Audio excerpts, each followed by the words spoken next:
हमारे बचपन के साथी कार्टून नेटवर्क की। जी हाँ, ये हमारा वही साथी है जिस पर टॉम एंड जेरी, स्कूबी डूबी डू, पावर पफ गर्ल्स मैं नहीं देखता था कसम से। Courage the Cowardly Dog show, ये सब देखकर हम बड़े हुए हैं। हमने उसका revenue from 0 in 1992 to 500 million in year 2000 पहुंचाया था। अब काफी तगड़ी ग्रोथ थी, राइट? लेकिन इतनी ज्यादा ग्रोथ सिर्फ 8 साल में कैसे? ऐसी कौन सी स्ट्रैटेजीज अपनाई थी उन्होंने कि वो इतने सक्सेसफुल रहे? और उसके बाद ये जितना ऊपर गए ना, ये उतना ही नीचे गिर गए। और ऐसा क्यों हुआ आखिरकार? क्यों आखिर कार्टून नेटवर्क के वीपी यानी कि वाइस प्रेसिडेंट ने खड़े खड़े रिजाइन करके कार्टून नेटवर्क को छोड़ दिया? और जब ये इतना गिर गया था, कार्टून नेटवर्क का नाम कोई लेना भी नहीं चाहता था, वो आज कैसे 19.47 बिलियन के रेवेन्यू का मालिक है? वेल, इन्हीं सारे सवालों के जवाब आज हम जानेंगे हमारे आज के इस वीडियो में, जिसका टाइटल है the rise and fall of cartoon network. Number 1, the beginning. चलिए सबसे पहले कार्टून नेटवर्क की दुनिया में चलते हैं, इनके उस्ताद टेड टर्नर के साथ, जिनके कार्टून नेटवर्क को बनाने की वजह थी बच्चे। जी हाँ, बच्चे, क्योंकि वो चाहते थे कि 7 से 14 साल के बच्चों के लिए एक डेडिकेटेड एनिमेटेड चैनल हो जिस पर वो 24 घंटे कार्टून देख सके और अपने बचपन को जी सके। और आपको तो पता ही होगा, टेड टर्नर ही दुनिया के पहले 24 आवर्स न्यूज चैनल CNN के भी मालिक थे। और बस इन्हीं सब चीजों से प्रेरणा लेकर हमारे बचपन को रंगीन बनाने के लिए 1992 में टर्नर ने लॉन्च किया कार्टून नेटवर्क, जिसने अपनी शुरुआत MGM's, फ्लाइशर स्टूडियोज और हैना बार्बरा प्रोडक्शंस की एनिमेटेड वीडियोस को $320 मिलियन पे करके खरीद लिया ताकि वो इनके शोज को अपने चैनल पर दिखा सके। अब फ्रेंड्स, अगर आपको नाम समझने में दिक्कत हो रही है तो मैं आपको ये बता दूं कि ये वही एनिमेशन स्टूडियोज है जिसने स्कूबी डूबी doo, Yogi Bear and the Flintstones जैसे कई पॉपुलर कार्टून्स को बनाया, जिसका नाम USA के घर घरों में जाना माना हो गया। इसके बाद अब जाहिर सी बात है, कार्टून नेटवर्क का काम बढ़ रहा था तो चैनल की जरूरतें भी बढ़ रही थी और उन्हें एक वीपी की जरूरत थी। और तब बेटी Cohen, the first official VP of CN की एंट्री हुई। पर अभी भी मिल रही पॉपुलैरिटी के बावजूद कार्टून नेटवर्क टर्नर के 24 घंटे टेलीकास्टिंग वाले प्लान्स के हिसाब से लॉन्च नहीं हुआ था। और इसीलिए काफी प्लानिंग और प्लॉटिंग के बाद बेटी और टर्नर ने मिलकर लॉन्च किया दुनिया का पहला 24 hours cartoon channel, cartoon network, जिसे आप कभी भी ऑन करोगे 24 घंटे में तो आप अपने मनपसंद शोज देख पाओगे। और इस पर दिखाया जाने वाला पहला कार्टून था टॉम एंड जेरी का जुड़वा भाई रैप्सोडी रैबिट, जिसे लॉन्च के फौरन बाद ही 2 मिलियन यानी कि 20 लाख घरों में देखा जाने लगा। लेकिन इस सक्सेस से भी टर्नर और बेटी कोहेन को कुछ खास खुशी नहीं हुई थी।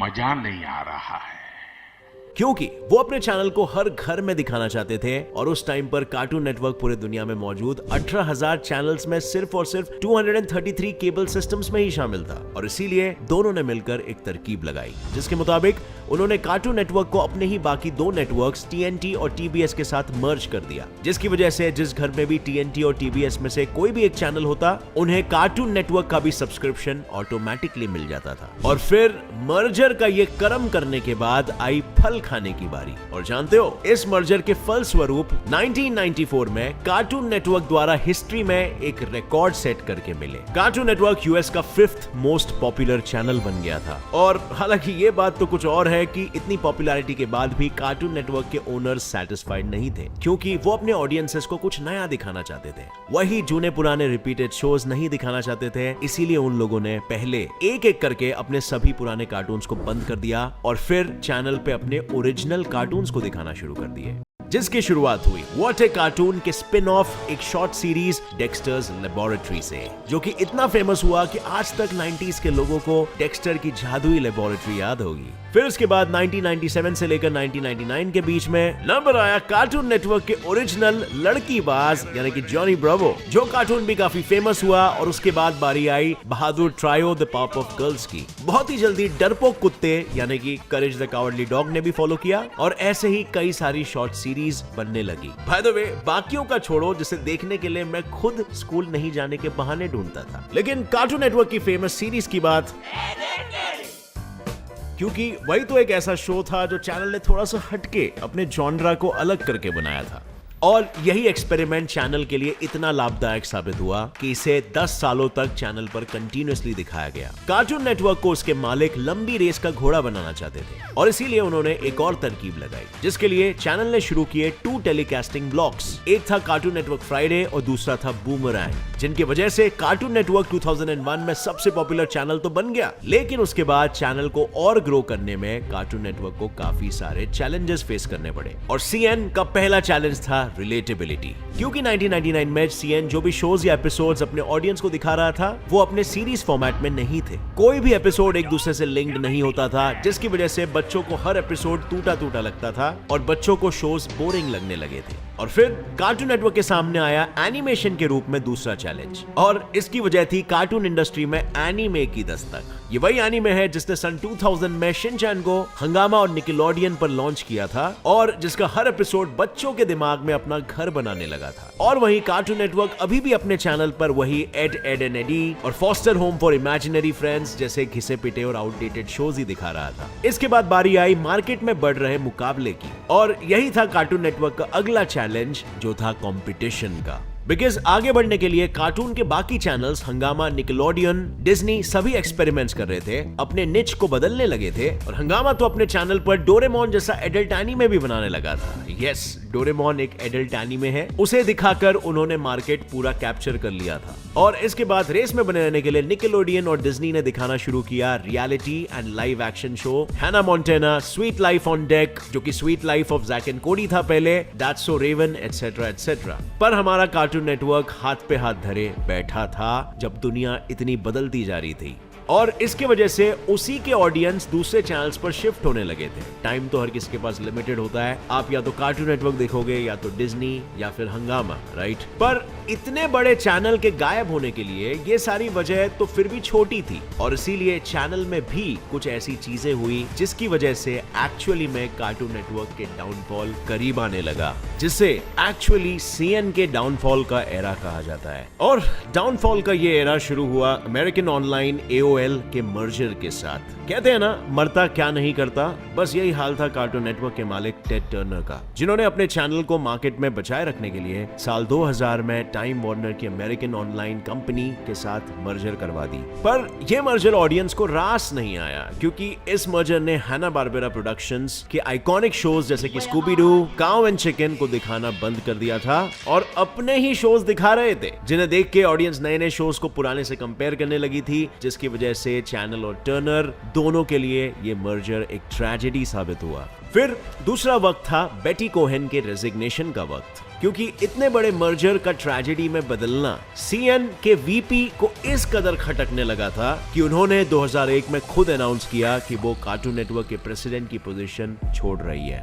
हालांकि उनके रेजिग्नेशन की असल वजह का पता किसी को नहीं है, लेकिन ये सच तो है कि कार्टून नेटवर्क ने अपने लीडर और अपने हिट शोज की जान तो खो दी थी, क्योंकि बेटी के मौजूदगी में ही तो चैनल को अपनी आइडेंटिटी मिली थी, और उन्हीं पॉपुलर शोज की वजह से भी। और वीपी के रेजिग्नेशन से हो रही बदनामी के चलते चैनल को जरूरत थी रीब्रांडिंग की, क्योंकि अपनी खोई पहचान को चैनल हर हाल में वापस लाना चाहता था। इसीलिए उसने 2004 में कार्टून नेटवर्क की रीब्रांडिंग की, जिसमें सबसे पहले चैनल के लोगों को इस डिजाइन से बदलकर ये डिजाइन कर दिया गया, with of course a new slogan, this is cartoon network. वैसे आपकी जानकारी के लिए ये भी बता दूं, ये वही टाइम था जिसमें जैसे लोगो से कार्टून नेटवर्क को तोड़ मरोड़ और ऊपर नीचे करके अलग कर दिया गया था, ठीक वैसे ही चैनल से धीरे धीरे सभी पुराने शोज को भी बंद कर दिया गया था। और सिर्फ यही नहीं, कार्टून नेटवर्क ने अपने पैर पर कुछ इस कदर कुल्हाड़ी मारी थी कि अपने सबसे popular shows Ed and Eddy तक को भी बंद कर दिया गया था, जिसे व्यूअर्स आज तक चैनल का सबसे लोएस्ट पॉइंट मानते थे।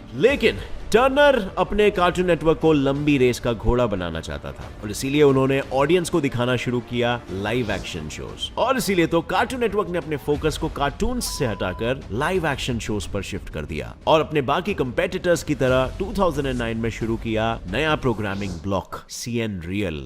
You watching Cartoon Network is a visual aid.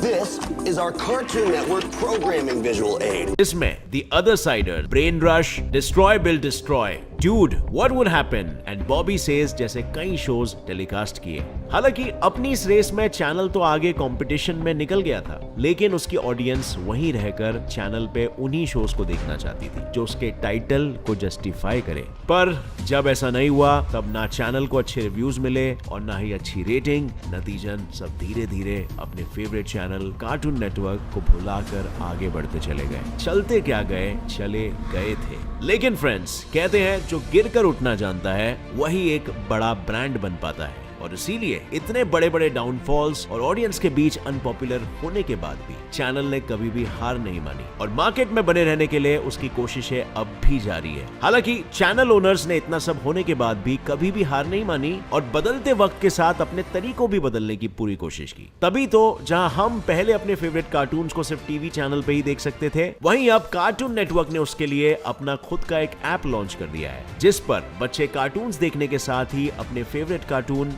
Ben 10 का भी गेम खेल सकते हैं। साथ ही अपने नुकसान से सबक लेते हुए 2010 में चैनल ने अपना लोगो और अपनी मार्केटिंग स्ट्रैटेजी दोनों बदल दी और अपने डिजिटल प्लेटफॉर्म पर द पावरपफ गर्ल्स एवेटार के इंटरैक्टिव मार्केटिंग कैंपेन को लॉन्च किया था, जिसमें यूजर्स को अपनी फेवरेट द पावरपफ गर्ल्स के एवेटार को ड्रॉ करना था और उनके कपड़े डिजाइन करने रहते थे। ये कैंपेन इतना सक्सेसफुल हुआ था कि सिर्फ एक हफ्ते में 12 मिलियन लोगों ने द पावरपफ गर्ल्स के एवेटार को ड्रॉ किया था, जिसकी वजह से देखते ही देखते कार्टून नेटवर्क फिर से चर्चे में आने लग गया। और तो और अपने ऑडियंस से जुड़े रहने के लिए कार्टून नेटवर्क ने पैंडेमिक के वक्त भी अपने अलग अलग कैरेक्टर्स को यूज करके इंग्लिश और हिंदी में एक rap song be clean be cool नाम से भी बनाया,